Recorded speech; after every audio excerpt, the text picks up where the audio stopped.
4월 21일 목요일 하나님께서 주시는 말씀은 에스라 10장 1절부터 15절까지입니다. 봉독을 합니다. 에스라가 하나님의 성전 앞에 엎드려 울며 기도하여 죄를 자복할 때에 많은 백성이 크게 통곡하며 이스라엘 중에서 백성의 남녀와 어린아이의 큰 무리가 그 앞에 모인지라. 엘람 자손 중 여이엘의 아들 스가냐가 에스라에게 이르되 우리가 우리 하나님께 범죄하여 이 땅 이방 여자를 맞이하여 아내로 삼았으나 이스라엘에게 아직도 소망이 있나니 곧 내 주의 교훈을 따르며 우리 하나님의 명령을 떨며 준행하는 자의 가르침을 따라 이 모든 아내와 그들의 소생을 다 내보내기로 우리 하나님과 언약을 세우고 율법대로 행할 것이라. 이는 당신이 주장할 일이니 일어나소서 우리가 도우리니 힘써 행하소서 하니라. 이에 에스라가 일어나 제사장들과 레위 사람들과 온 이스라엘에게 이 말대로 행하기를 맹세하게 하며 무리가 맹세하는지라. 이에 에스라가 하나님의 성전 앞에서 일어나 엘리야십의 아들 여호하난의 방으로 들어가니라. 그가 들어가서 사로잡혔던 자들의 죄를 근심하여 음식도 먹지 아니하며 물도 마시지 아니하더니 유다와 예루살렘에 사로잡혔던 자들의 자손들에게 공포하기를 너희는 예루살렘으로 모이라. 누구든지 방백들과 장로들의 훈시를 따라 3일 내에 오지 아니하면 그의 재산을 정몰하고 사로잡혔던 자의 모임에서 쫓아내리라 하며 유다와 베냐민 모든 사람들이 3일 내에 예루살렘에 모이니 때는 9째 달 20일이라.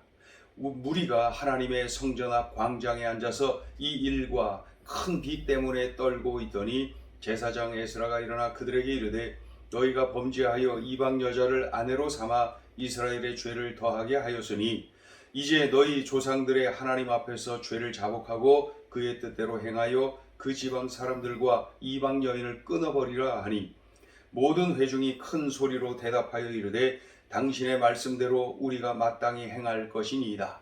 그러나 백성이 많고 또 큰 비가 내리는 때니 능히 밖에 서지 못할 것이요 우리가 이 일로 크게 범죄하였은즉 하루 이틀에 할 일이 아니오니 이제 온 회중을 위하여 우리의 방백들을 세우고 우리 모든 성읍의 이방 여자에게 장가든 자는 다 기한에 각 고을의 장로들과 재판장과 함께 오게 하여 이 일로 인한 우리 하나님의 진노가 우리에게서 떠나게 하소서 하나. 오직 아사엘의 아들 요나단과 디과의 아들 야스야가 일어나 그 일을 반대하고 무슬람과 레위 사람 삽부대가 그들을 돕더라. 이스라엘 백성이 예루살렘으로 1차 귀환했을 때의 지도자가 스룹바벨과 예수아. 그런 이들이 열심히 그 사역을 하고 사망을 하게 되지요. 그때에 그들이 죽은 이후로 이스라엘 공동체가 영적 해이에 빠집니다. 영적 공동체 의식이 흐려집니다. 그런 중에 어떤 일이 일어났나요? 우상을 숭배하는 이방인들과 혼인을 하는 이들이 일어나기 시작했습니다. 그 제사장들과 레위인들이 앞장서서 그런 일을 했고요. 지도자들이 그런 일을 또 행했고요. 많은 백성들이 그렇게 했습니다. 그런 중에 2차 귀환이 이루어졌는데 지도자인 에스라가 2차 귀환을 이끌고 이렇게 와 보니 이러한 모습을 보게 된 것이죠. 이방인들과 혼인하여서 그 살고 있는 그들의 모습을 보면서 하나님께 눈물로 회개를 합니다. 하나님이 우상을 섬기는 이방인들과 혼인하지 말라 말씀하신 것에 불순종했지요. 그래서 우상숭배에 관대해졌지요. 또 많은 이들이 우상숭배를 하게 됐지요. 그래서 바벨론의 포로로 끌려간 것 아닙니까? 그런데 겨우 바벨론 그 포로 생활에서 귀환하여 와 보니 또다시 그런 일을 저지르고 있으니 이 에스라가 눈물로 회개하고 있는 거예요. 그런 일을 저지른 백성들의 죄를 자신의 죄로 고백하면서 하나님께 눈물로 회개합니다. 그러자 많은 백성이 함께 울며 하나님 앞에 기도하지요. 자, 1절 읽어봅니다. 에스라가 하나님의 성전 앞에 엎드려 울며 기도하여 죄를 자복할 때에 많은 백성이 크게 통곡하며 이스라엘 중에서 백성의 남녀와 어린아이의 큰 무리가 그 그 앞에 모인지라. 함께 눈물로 기도하는 것이죠. 그런 중에 스가냐라는 사람이 자신의 죄를 고백한 후에 이방인 아내와 소생, 이 자녀들을 내보내기로 다짐을 합니다. 동시에 온 백성이 그리하도록 강력한 개혁 운동을 일으키자고 에스라에게 제안을 하죠. 그 내용이 2절부터 4절까지 기록되어 있습니다. 이 제안을 귀하게 받아들이죠, 에스라가.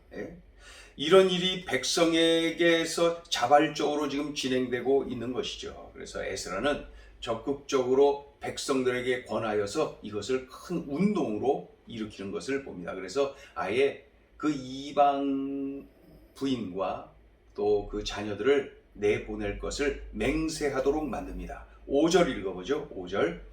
이에 에스라가 일어나 제사장들과 레위 사람들과 온 이스라엘에게 이 말대로 행하기를 맹세하게 하매 무리가 맹세하는지라. 우상을 섬기는 이방인들과 혼인하지 말라 하나님의 명령이. 그런데 혼인을 했지요. 그래서 우상 숭배에 함께 빠지게 되고 하나님 말씀에 불순종의 죄를 범하고 그로 인하여서 바벨론에게 점령당하고 바벨론의 포로가 되고, 그래서 겨우 이렇게 그 귀환하여서 와보니 또다시 이런 죄를 범하는 모습을 보고 에스라가 눈물로 하나님 앞에 기도하죠. 그때에 백성들이 함께 울며 기도하고, 그리고 이러한 자발적으로 거룩 운동이 전개되고 있는 그러한 현장입니다. 에스라는 총회를 소집하지요. 그 지시를 합니다. 3일 내로 예루살렘에 집결하라. 에스라는 우상을 섬기는 이방인과 혼인한 죄악을 먼저 지적합니다. 그 총회에서 말이죠.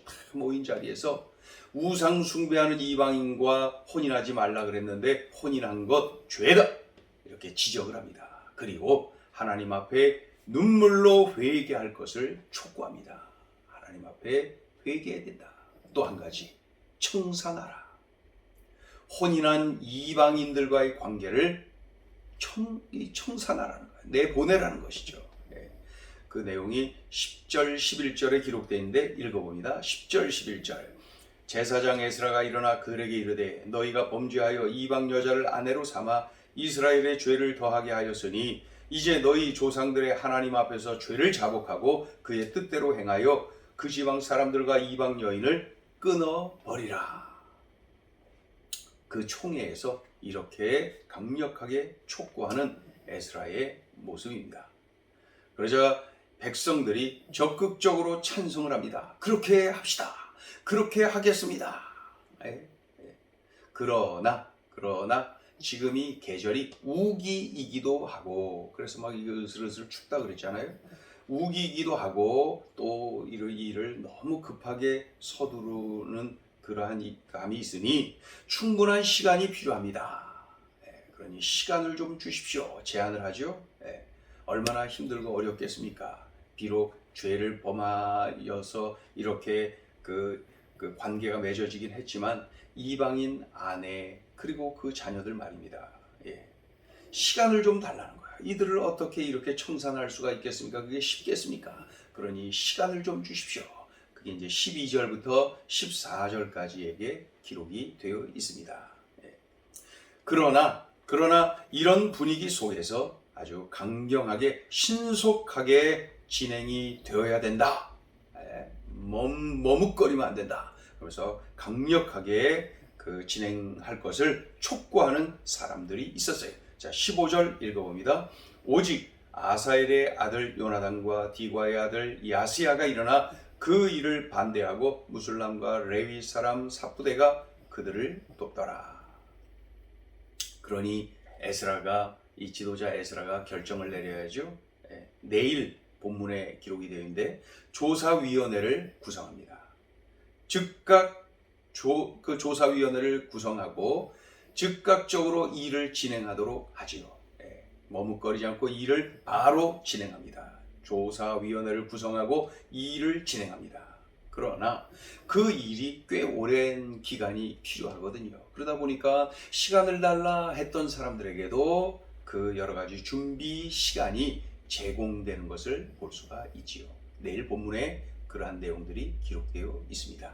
자, 오늘 주시는 메시지 첫째, 뉘우치고 고쳐야 한다. 이 에스라가 백성들에게 우상 섬기는 이방인과의 혼인은 하나님께 범죄한 것이라고 명확하게 말을 하죠.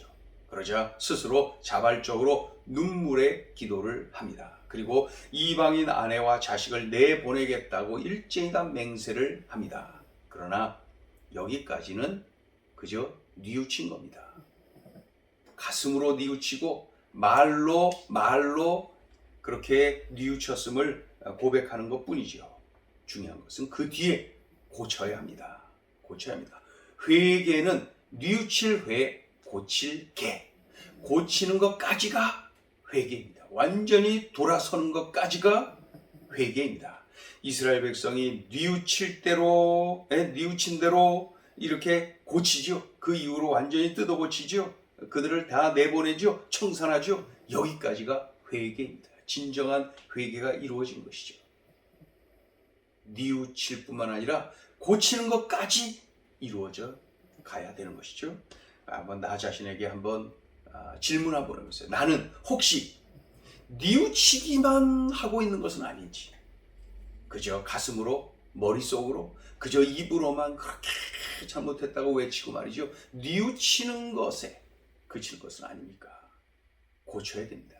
고치는 것까지 진행이 돼야 된다. 뉘우칠 회, 고칠 개. 뉘우치고 고쳐야 된다. 이 이스라엘 백성들처럼 말이죠. 자, 둘째 주시는 메시지입니다. 영적 부흥은 진정한 회개로 시작된다. 1차 귀환은 예루살렘 성전 재건을 중심으로 이스라엘 공동체의 어떤 하드웨어적인 그러한 부분이 그 기틀이 잡혀가고 있었다면은 2차 귀환은 이 에스라엘 중심으로 어떤 심령의 변화, 이러한 그 영적 부흥이 일어나는 것을 볼 수가 있습니다. 성경을 붙잡았죠.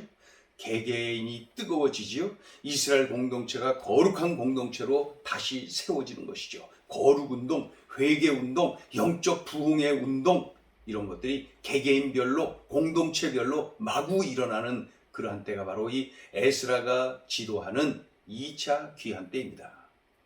이러한 영적 부흥이 어디서 시작되었나요? 우리가 쭉 봐왔죠. 에스라의 눈물의 기도로부터 시작됐구나. 에스라의 회개로부터 시작되었구나. 그것을 우리가 지금까지 보아봤습니다. 1907년 우리나라의 이 평양 대부흥 운동은 그 눈물의 회개로부터 시작된 것, 우리가 역사를 통해서 알지요. 전 세계적으로 일어난 대표적인 그러한 그 영적 부흥 운동은 그 시작이, 출발이 다 눈물의 회개로부터 시작된 것을 알 수가 있죠. 우리 가정의 영적 부흥을 꿈꿉니까? 그렇다면은 나 자신의 눈물의 기도를, 회개의 기도를 하나님께서 기다리고 계시는 것은 아닙니까? 거기서부터 출발되니까 말이죠. 우리들에게 주시는 말씀, 영적 부흥은 진정한 회개로 시작된다. 기도합니다. 하나님 아버지, 학사 겸 제사장인 이 에스라를 통하여서 이스라엘 공동체가 힘차게 영적 대각성, 대부흥의 역사가 진행되어 가는 것을 보게 됩니다. 눈물의 회개로부터 말입니다. 하나님, 오늘 들려주신 이 소중한 음성, 우리들의 삶 속에 그대로 적용하게 하시고 살아내게 하시고 우리들의 삶 속에서도 응하여지는 복을 누리게 하여 주시옵소서. 예수님의 이름으로 기도 올리옵나이다. 아멘.